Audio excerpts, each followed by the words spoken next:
atmosfera terrestre, verdade e luz. Produção, direção e realização da USE, União das Sociedades Espíritas Intermunicipal de Ribeirão Preto.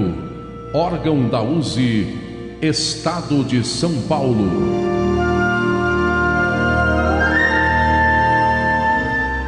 Verdade e luz.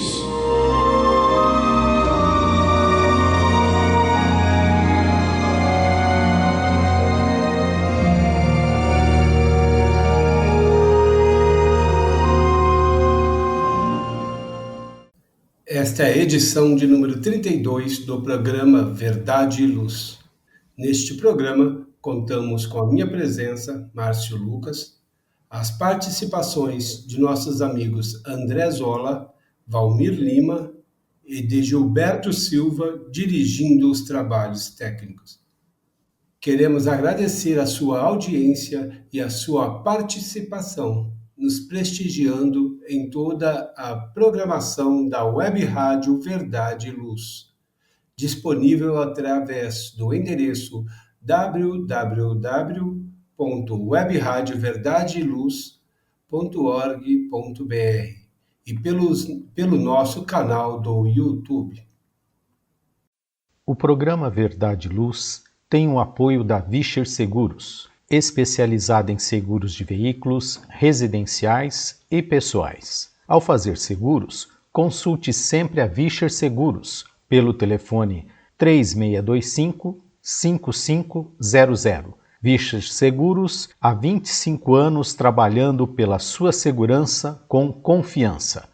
Vischer Seguros, telefone 3625-5500. Olá, a Livraria Verdade e Luz reabriu. Atendemos pelo WhatsApp 16 920003870 com delivery. Enviamos os livros para você. Consulte a taxa de entrega. Use Ribeirão, mais perto de você.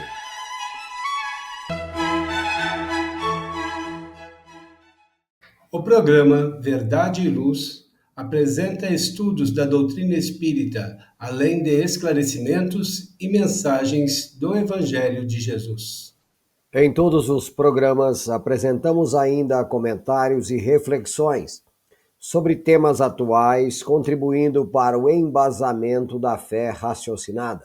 Em nosso editorial, trazemos um trecho da mensagem intitulada O Universo e Deus, autoria de Leon Denis, na obra Depois da Morte. Dando continuidade ao estudo do Livro dos Espíritos, no livro 3º, As Leis Morais, capítulo 5, Lei de Conservação, apresentaremos nossas considerações diante das perguntas de número 726 e 727, encontradas no item 5, Privações Voluntárias, Mortificações. E abriremos os estudos do capítulo 6, Lei de Destruição, com as questões 728 e 728A. No nosso quadro Momento Evangélico, prosseguindo com os estudos do livro Caminho, Verdade e Vida, apresentaremos mais uma mensagem do Espírito Emmanuel, com a lição de número 10, que tem como título Mediunidade.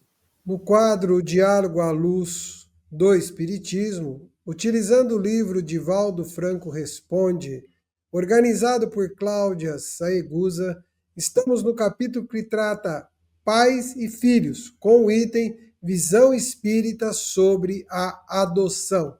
Agradecemos sua audiência e enviamos a você nossas fraternas vibrações de paz. Verdade e Luz. No programa Verdade e Luz, o editorial A Opinião Espírita. E o nosso primeiro quadro desse programa de número 32 de 2025, nosso editorial. Hoje trazemos da obra Depois da Morte, de Leon Denis, um trecho de uma mensagem com o título O Universo e Deus.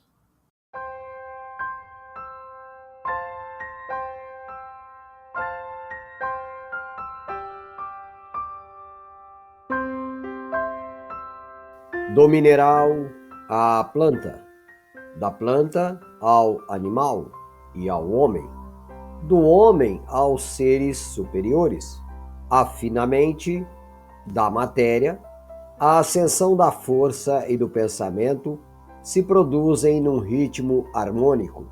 Uma lei soberana regula num plano uniforme as manifestações da vida, enquanto que um elo invisível prende todos os universos e todas as almas. Censura-se frequentemente que nem tudo é harmônico na natureza.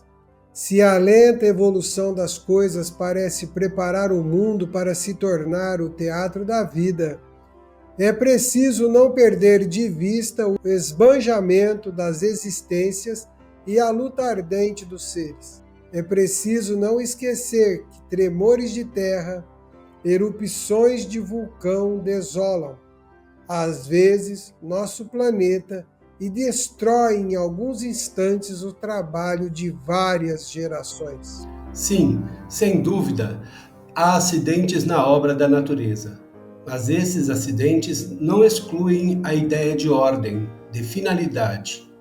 Ao contrário, eles vêm em apoio da nossa tese, pois poderíamos nos perguntar: por que não é tudo um acidente? Da apropriação das causas aos efeitos, dos meios à finalidade, à dos órgãos entre si, sua adaptação ao meio, às condições da vida, são manifestas. A indústria da natureza, análoga em muitos pontos e superior à do homem, prova a existência de um plano e o emprego dos elementos que concorrem para a sua realização, denota uma causa oculta, infinitamente sábia e poderosa.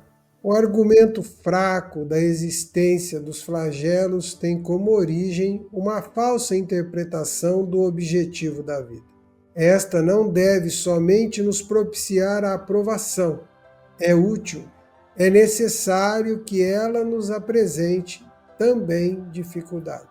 Todos nós nascemos para morrer e nos espantamos que certos homens morram de acidente. Seres passageiros nesse mundo, do qual nada levaremos para o além, lamentamo-nos pela perda de bens que se perderiam por si mesmo em virtude das leis naturais. Esses acontecimentos assustadores, essas catástrofes, esses flagelos, trazem consigo um ensinamento.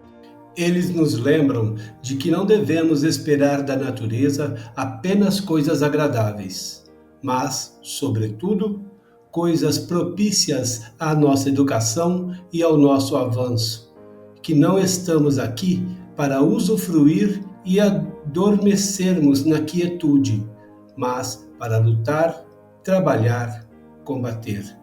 Eles nos dizem que o homem não é feito unicamente para a terra, que deve olhar mais alto, apenas se apegar às coisas materiais na medida justa e pensar que seu ser não é destruído pela morte.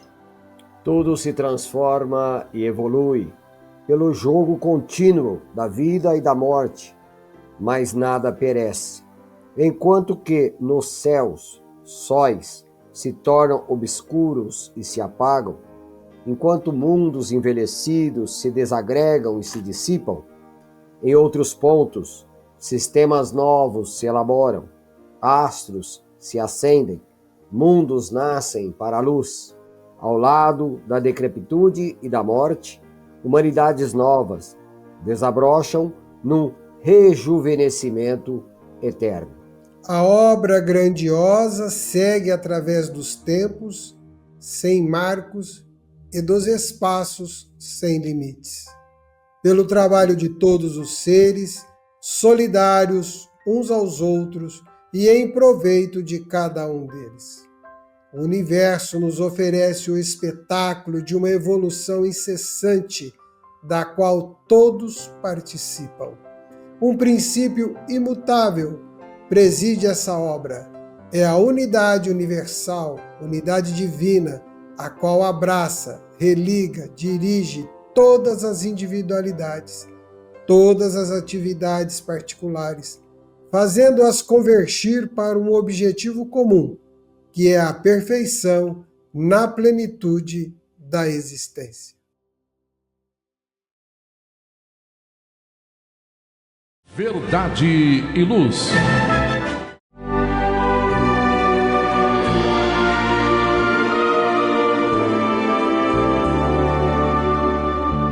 O Livro dos Espíritos apresenta um manancial rico de valores morais, indicando o caminho correto para a humanidade superar as suas dificuldades. Marco inicial e pedra fundamental do Espiritismo, o Livro dos Espíritos contém os princípios básicos da doutrina espírita. Valiosa oportunidade de estudar sobre a imortalidade da alma, de onde viemos e para onde iremos, a natureza dos espíritos e suas relações com as pessoas, as leis morais, a vida futura e o porvir da humanidade. A partir deste momento, no programa Verdade e Luz, estudando o Livro dos Espíritos.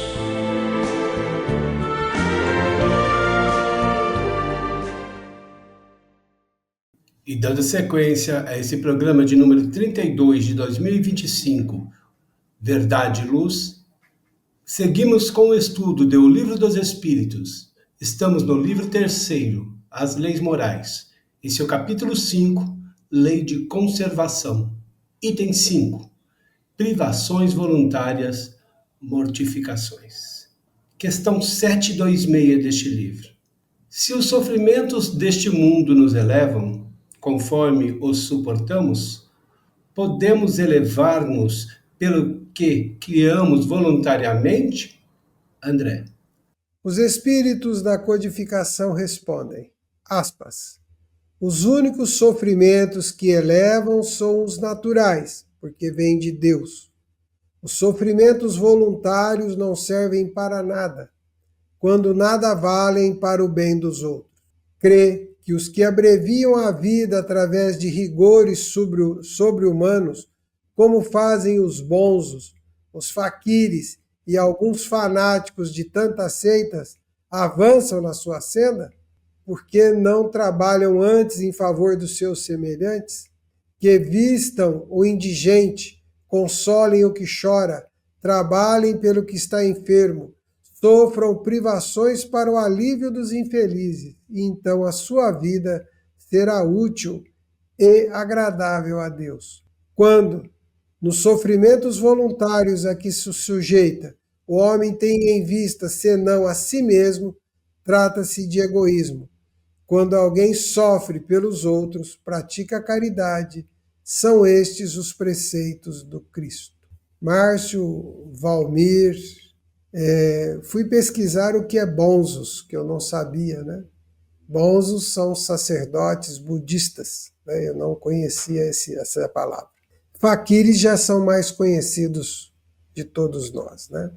O que nos chama a atenção é que o sofrimento voluntário é uma escolha que todos nós podemos fazer. Tudo aquilo que resolvemos abrir mão em prol de algo e que esta situação venha envolvida de constrangimentos, mágoas, arrependimentos, tristezas e dores, e que isto nos causa sofrimento, se for para vencer a nós mesmos, e vencer a nós mesmos no trabalho para com o próximo, aí tem sentido este esforço, como está na resposta. Agora, quando nos privamos única e exclusivamente para buscarmos benefícios próprios perante Deus, a valia ela é zero. Nada fará sentido. Chama-nos a atenção quando alguns adotam posturas e critérios para negociar com Deus. Olha, Deus, eu faço aqui uma escolha e me proponho a me privar disso por tanto tempo, buscando um benefício próprio. De nada isto tem de interpretação saudável que vá lhe fortalecer e lhe preparar melhor para a vida. Então, se nós queremos uma privação voluntária, se nós queremos talhar algo, lapidar algo, vamos lapidar nossas vontades absurdas, nosso egoísmo, nosso orgulho, né? Nossas atitudes mais intensas sobre a relação humana e, ao fazermos isso, tratarmos as outras pessoas com dignidade, com fraternidade, com compreensão, com entendimento. Isto que para nós passa a ser um sofrimento, repercute no outro como bondade, como atendimento, como solidariedade, como desenvolvimento. Este esforço, este sofrimento, tem valia. Qualquer coisa que fizermos egoisticamente, privando-nos voluntariamente ou causando sofrimento a nós mesmos, apenas é mais uma atitude orgulhosa e egoísta, que de nada valerá para o nosso progresso perante a lei divina. Muito obrigado, Zola, bem profundo. Vamos à questão 727, onde Kardec questiona: se não devemos criar para nós sofrimentos voluntários que não são de nenhuma utilidade para os outros, devemos, no entanto, preservar-nos dos que prevemos ou dos que nos ameaçam? Valmir. Resposta dos espíritos da codificação. O instinto de conservação foi dado a todos os seres contra os perigos e os sofrimentos. Fustigai o vosso espírito e não o vosso corpo. Mortificai vosso orgulho, sufocai o vosso egoísmo, que se assemelha a uma serpente a vos devorar o coração, e fareis mais pelo vosso adiantamento do que por meio de rigores que não mais pertencem a este século. A resposta dada anteriormente e bem comentada pelo Zola fala um pouco de como as pessoas às vezes buscam certos sofrimentos por fanatismo, por abraçarem certos princípios que, dentro da condição moral e intelectual dessas pessoas, eles creem que aquilo, de certa forma, lhes promovem, lhes ligam, ou então assim, a uma condição superior, de um ente superior, onde muitos têm Deus na visão acanhada, apropriada à tua condição humana. Então fazem de Deus um ser com forma, pensamento, com moral, com condição muito próxima à condição humana. Aonde o homem, pensando que ele é a medida de todas as coisas, ele quer submeter tudo ao seu cadinho, à sua pequenez. No caso aqui da questão 727, as questões de sofrimentos voluntários, como bem observa o espírito aqui da codificação, eles falam que essa busca de sofrimentos voluntários, como bem explicitou Zola, só seria válido se esse sofrimento voluntário fosse para auxiliar aquele que está necessitado. Do contrário, seria algo que estaria nos implicando em atraso, em sofrimento desnecessário, muitas vezes até comprometendo a nossa existência, a nossa saúde física e psíquica. Como bem observa aqui na questão 727, nós temos o instinto de conservação, dado pela sabedoria divina, que faz com que nós, então, possamos preservar a nossa existência no limite máximo que essas condições permitem. Assim sendo, o instinto de conservação nos livra de perigos, nos livra de sofrimentos, e faz com que, em labor à matéria densa, possamos auferir deste período os melhores valores possíveis para a nossa ascensão. Assim, então, como bem observa aqui, se for para fazermos algo para o nosso crescimento, que façamos aquilo que possa estar relacionado ao nosso egoísmo, ao nosso orgulho, a toda esta série de condições íntimas, né, do nosso atraso, da nossa involução, que possa nos criar embaraços morais, né? Então, quer dizer, o corpo, obviamente, não tem culpa nenhuma de que nós não venhamos a sermos pessoas melhores. Então, por que punir o corpo? Pela razão de que nós é que somos os autores dos nossos problemas mais íntimos, né? Então, tudo que pudermos fazer para modificar as nossas posturas, os nossos valores muitas vezes agasalhados, totalmente contrários à caridade, ao amor ao próximo, deveremos fazer. Aqui a observação, uma comparação, né? Que ele fala que o orgulho, o egoísmo, é uma serpente que, de certa forma, nos devora o sentimento, nos devora o coração, colocado aqui como sede, né, do sentimento. Então, no passado, né, tiveram-se ainda até estímulos para que o homem fustigasse seu corpo, como acreditando que o corpo era aquele que detinha todas as misérias humanas. Hoje sabemos que a maquinaria física absolutamente não tem culpa nenhuma das nossas imperfeições, né? Se quisermos de futuro termos uma condição melhor, que façamos o melhor para a educação dos nossos valores íntimos. Márcio Lucas. Obrigado, Valmir. Obrigado, Zola. Vamos para uma breve pausa e já voltamos com o programa Verdade e Luz. Verdade e Luz. Olá, a Livraria Verdade e Luz reabriu. Atendemos pelo WhatsApp 16 92000 3870 com delivery. Enviamos os livros para você. Consulte a taxa de entrega. Use Ribeirão, mais perto de você.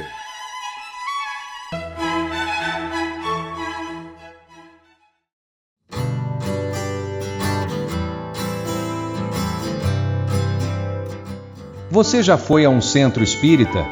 O centro espírita é uma escola onde podemos aprender e ensinar, espalhar o bem e exercitar a solidariedade. Existe sempre um centro espírita perto de você, com horário e dia de sua conveniência. Faça parte de um centro espírita. Aprenda a dividir, a estudar junto, a trocar sorrisos e experiências. No centro espírita você encontra amigos e faz mais amigos. Respeita as diferenças e aprimora os seus conhecimentos. Frequente um centro espírita. Uma campanha da USE Ribeirão. Saiba mais em www.userp.org.br.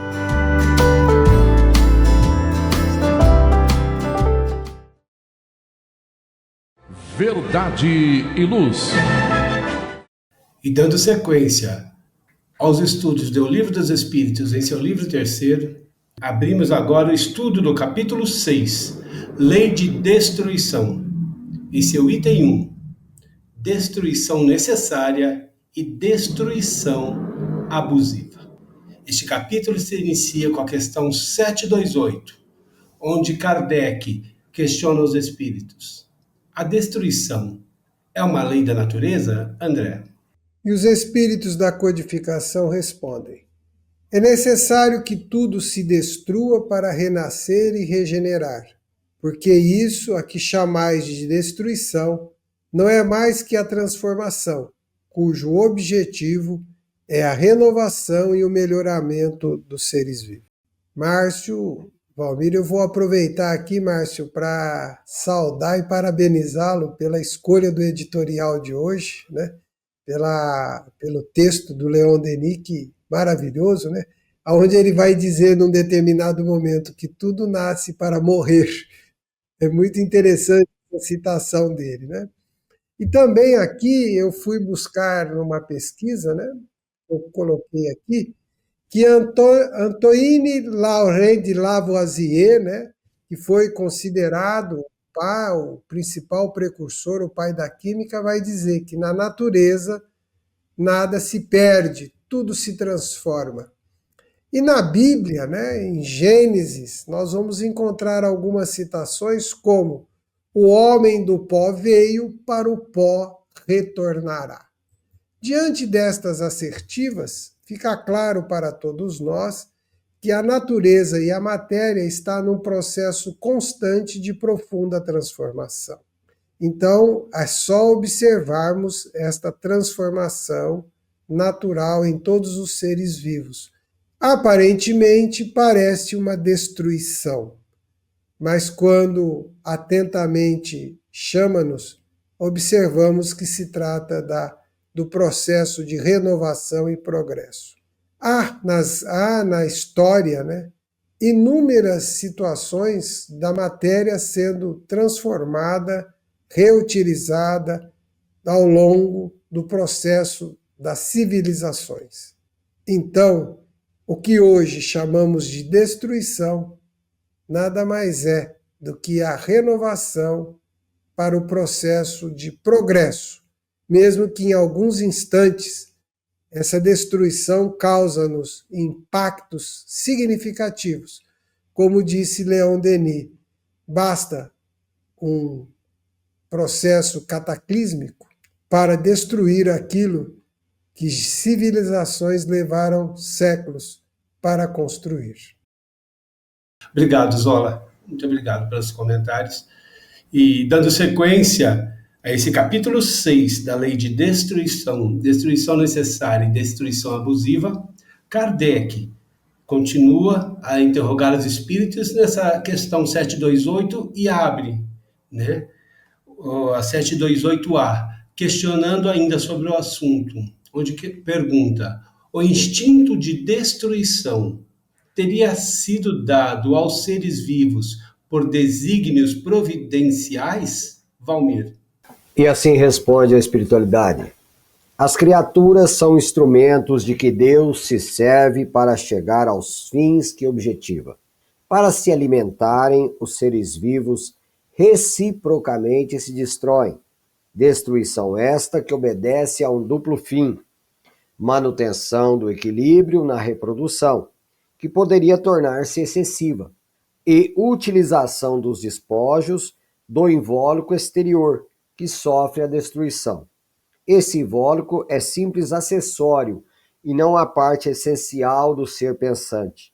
A parte essencial é o princípio inteligente, que não se pode destruir e se elabora nas metamorfoses diversas por que passa.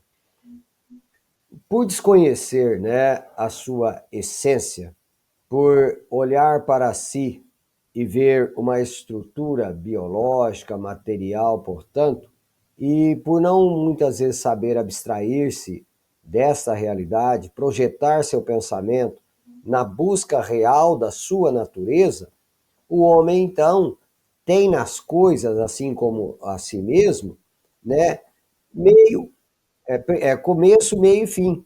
Ele não consegue compreender que na essência das coisas está a natureza espiritual, né? Então, quando ele vê o material destruído, a forma destruída, ele logo pensa: acabou tudo, é o fim de tudo. Ele não consegue projetar o seu pensamento além dessa realidade. Estamos falando do homem carnal, do homem material.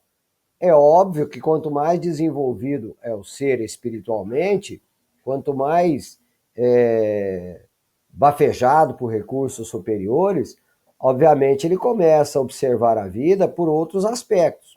E é justamente aí que ele cresce, que ele elabora novos pensamentos e compreende que, apesar da sua natureza ser matéria, no sentido biológico, fisiológico que essa ideia comporta, e que tudo em sua volta também é matéria, organizada, né, de diversas formas, né, e que ele fisiologicamente está sujeito às mesmas leis, mas projetando o seu entendimento para a sua natureza espiritual, ele logo compreende que a destruição do invólucro realmente não é o fim. então a vida passa a ter outro significado para ele. Eu diria que ele se torna alguém muito mais contente, feliz, mais assim, de certa forma, mais equilibrado em relação a tudo e a todos. Pois que perder algo não representa, obviamente, o fim. Seja um ente querido, seja um objeto, por mais valioso que ele, por mais valia que ele dê àquele objeto, que muitas vezes o valor não está na condição amoedada, mas está no como ele observa aquilo e ele valoriza aquilo. Então, ele projetando o seu pensamento para a sua verdadeira realidade e para o verdadeiro valor que as coisas têm, ele não ultrapassa esses limites. Ele sabe que as coisas têm um valor extremamente relativo e que ele é apenas um mordomo da vida, um administrador da vida. Então, tudo aqui é apenas acessório para que ele, utilizando bem, ele se promove espiritualmente, ele se projeta espiritualmente. Então, as coisas não são um fim em si, mas um meio para a realização, um meio para o crescimento.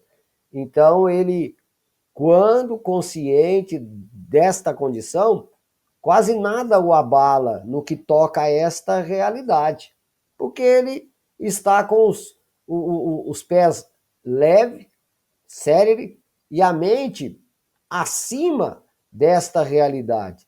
Então, como, parafraseando aqui um pouco da frase que o Zola utilizou, do Lavoisier, nós vamos lembrar Allan Kardec, que coloca lá para nós, no Livro dos Espíritos: nascer, viver, morrer, renascer ainda e progredir sempre, tal é a lei. Obrigado, Valmir, pelas considerações.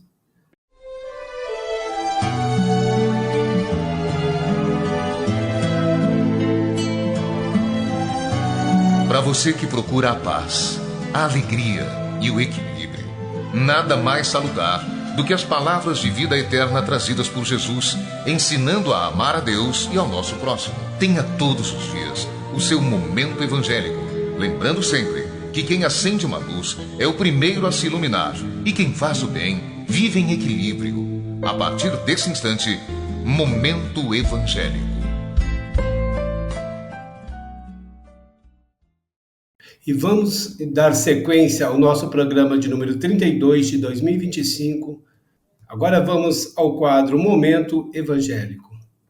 Dando sequência aos estudos neste quadro da obra Caminho, Verdade e Vida, autoria espiritual de Emmanuel, psicografia de Francisco Cândido Xavier, estamos na lição 10, intitulada Mediunidade, onde Emmanuel, comentou das suas obras, traz um trecho do Evangelho, Novo Testamento, e dessa vez ele traz Atos dos Apóstolos 2, versículo 17, e traz a seguinte frase para desenvolver seu texto, abrindo aspas para Emmanuel: e nos últimos dias acontecerá, diz o Senhor, que do meu Espírito derramarei sobre toda a carne. Os vossos filhos e as vossas filhas profetizarão, vossos mancebos terão visões e os vossos velhos sonharão sonhos.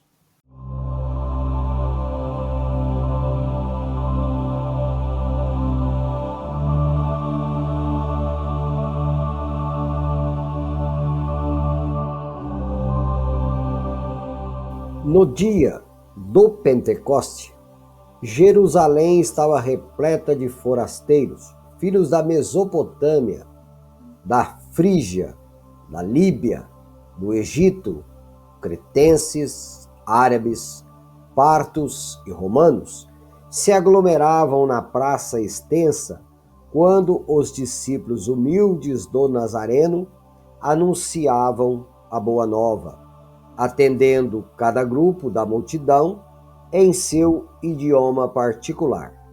Uma onda de surpresa e de alegria invadiu o espírito geral. Não faltaram os céticos no divino concerto, atribuindo à loucura e à embriaguez à revelação observada. Simão Pedro destaca-se e esclarece que se trata da luz prometida pelos céus à escuridão da carne. Desde esse dia, as claridades do Pentecostes jorraram sobre o mundo incessantemente. Até aí, os discípulos eram frágeis e indecisos, mas, dessa hora em diante, quebram as influências do meio, curam os doentes, levantam o espírito dos infortunados, falam aos reis da terra em nome do Senhor. O poder de Jesus se lhes comunicara às energias reduzidas. Estabelece-se e a era da mediunidade, alicerce de todas as realizações do cristianismo através dos séculos. Contra o seu influxo trabalham até hoje os prejuízos morais que avassalam os caminhos do homem, mas é sobre a mediunidade, gloriosa luz dos céus oferecida às criaturas no Pentecostes, que se edificam as construções espirituais de todas as comunidades sinceras da doutrina do Cristo, e é ainda ela que, dilatada dos apóstolos ao círculo de todos os homens, ressurge no espiritismo cristão como a alma imortal do cristianismo redivivo. Belíssimo texto de Emmanuel, nos fazendo olhar, que a mediunidade ela é assim uma obra, um trabalho feito com Jesus, como foi o feito dos apóstolos. E desde então, até os dias de hoje, muitas coisas se passaram, assim, processos que o homem colocou, sistemas sobre a mediunidade, mas o Espiritismo a trouxe a clareza, a clareza com o cristianismo redivivo, colocando que ela é um trabalho cristão, um trabalho de amor ao próximo. E nesse sentido, Zola, o que você nos fala sobre essa beleza da mediunidade, desse trabalho com o Cristo? Quando nos colocamos determinados a servir, determinados a multiplicar o Evangelho, aqueles com quem nos unimos terão o recurso natural para nos ajudar no trabalho. É o que os apóstolos experimentam, a certeza de que Jesus, através deles e de todos os seus emissários divinos, ao longo dos tempos, como Emmanuel cita, porque nós vamos encontrar a presença de vários obreiros, trabalhadores que deixaram para a história da humanidade contribuições significativas do Evangelho, tendo sido conduzidos, trabalhados, independente da crença, da fé e daquilo que acreditam, mas tendo a faculdade, a condição da mediunidade para produzirem seu trabalho. Desde artistas, obras escritas com sabedoria, de literatura esclarecedora e inspiradora, foram escritas através da mediunidade. Então, aí Jesus faz aquela grande frase que todos nós dizemos, que quando um ou mais se reunirem em meu nome, ali estarei. E como ele está? Ele está através da mediunidade, fazendo com que as palavras consolem, acalentem, tragam esperança, tragam otimismo, tragam a renovação natural que cada um busca. Todos nós somos médiuns. Que façamos deste esforço a condição de falarmos aquilo que o Evangelho faz e ensina. E encontrarão em nós discípulos atuais para propagar o Evangelho, não mais somente por palavras, mas por exemplos constantes, porque isto trará até nós a presença de Jesus e nós seremos também apóstolos do bem. Obrigado, Zola, pelas considerações. Verdade e Luz. Faça o Evangelho no lar. O lar é a primeira e mais valiosa escola da vida. A paz no mundo começa sob as telhas que nos acolhem. Viver em equilíbrio dentro de nossa casa é o primeiro e mais seguro passo para a harmonia entre as nações. Fortaleça os laços de fraternidade, realizando o Evangelho no lar frequentemente. Verdade e Luz. Num mundo cheio de contrastes, onde o mal parece sempre derrotar o bem, por que existe tanta desarmonia? A sociedade nunca terá paz? Já entendemos as lições trazidas por Jesus? Seguir seus passos é possível? Quando teremos felicidade? Todas essas questões e muitas outras serão respondidas a partir de agora, com o programa Diálogo à Luz do Espiritismo.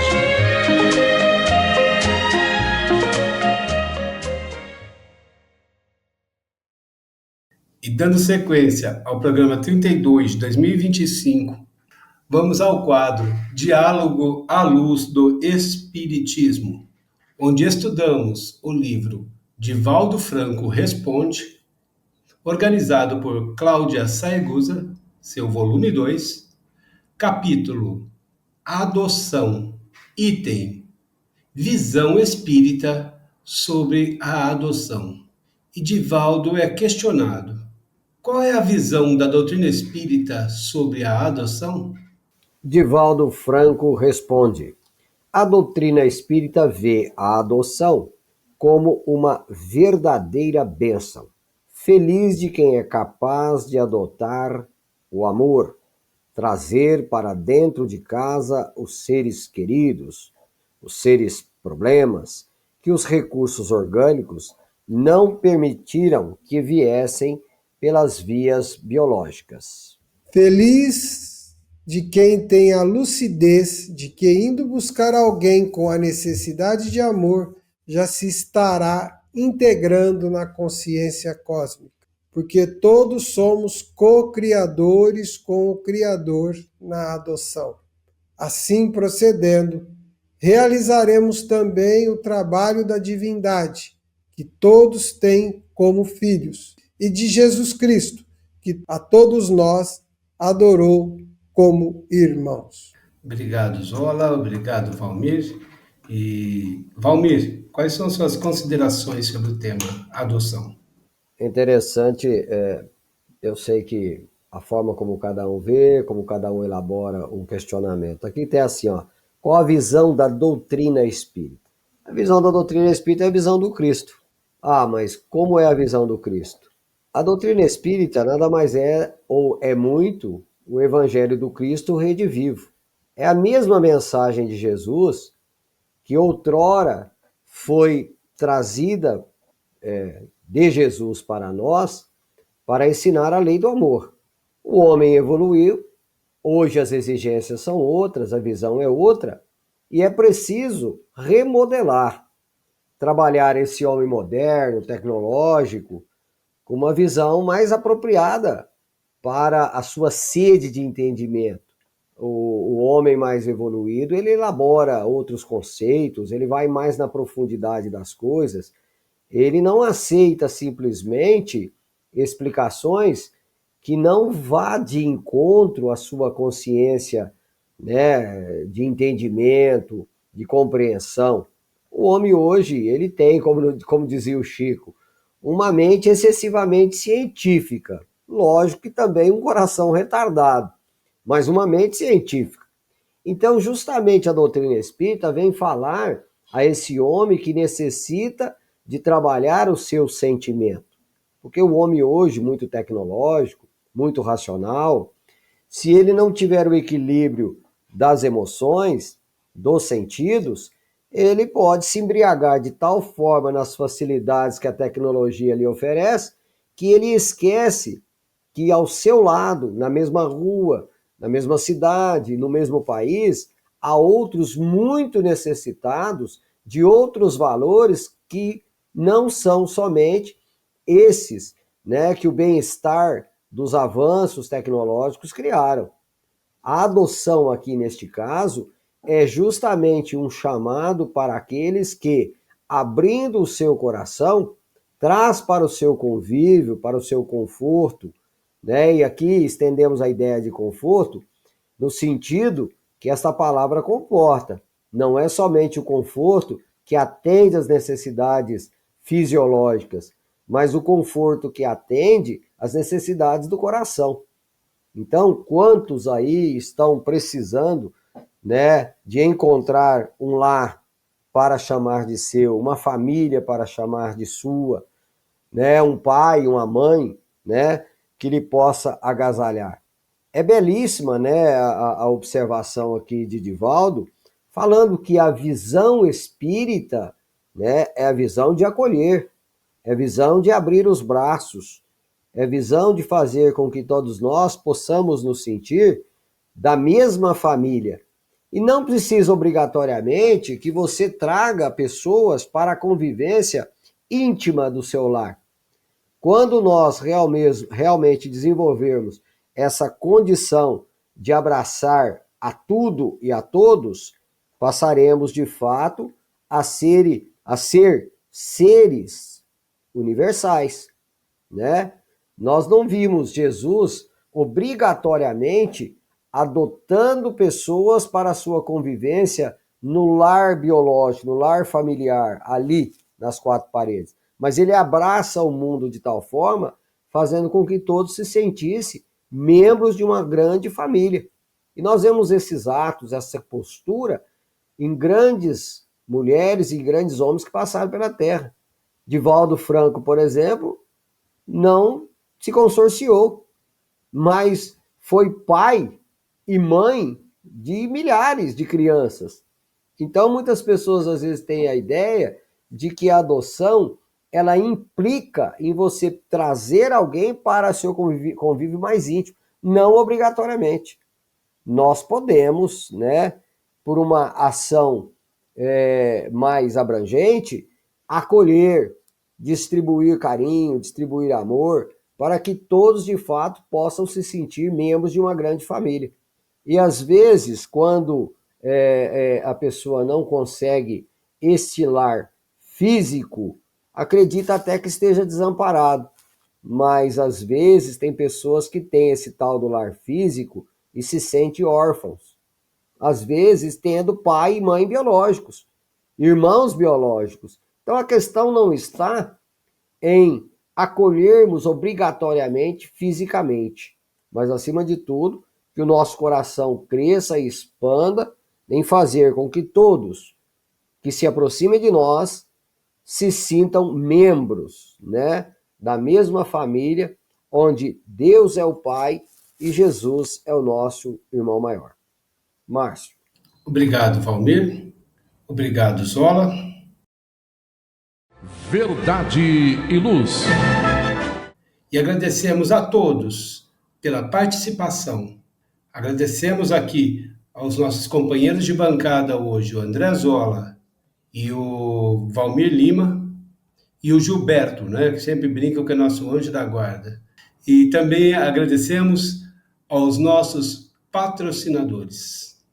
O programa Verdade e Luz tem o apoio da Vischer Seguros, especializada em seguros de veículos, residenciais e pessoais. Ao fazer seguros, consulte sempre a Vischer Seguros pelo telefone 3625-5500. Vischer Seguros, há 25 anos trabalhando pela sua segurança com confiança.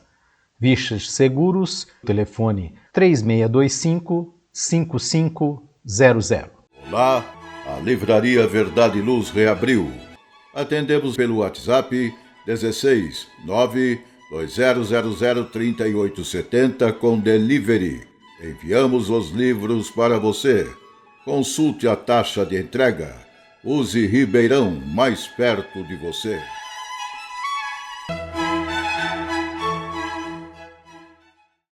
Convidamos agora os nossos companheiros de bancada, André e Valmir, para suas considerações finais. André. Márcio, Valmir, Gilberto, amiga telespectadora e ouvinte, amigo telespectador e ouvinte. O programa Verdade e Luz trouxe orientações das mais confortantes que possamos ter neste momento, se assim entendermos que ela nos conforta.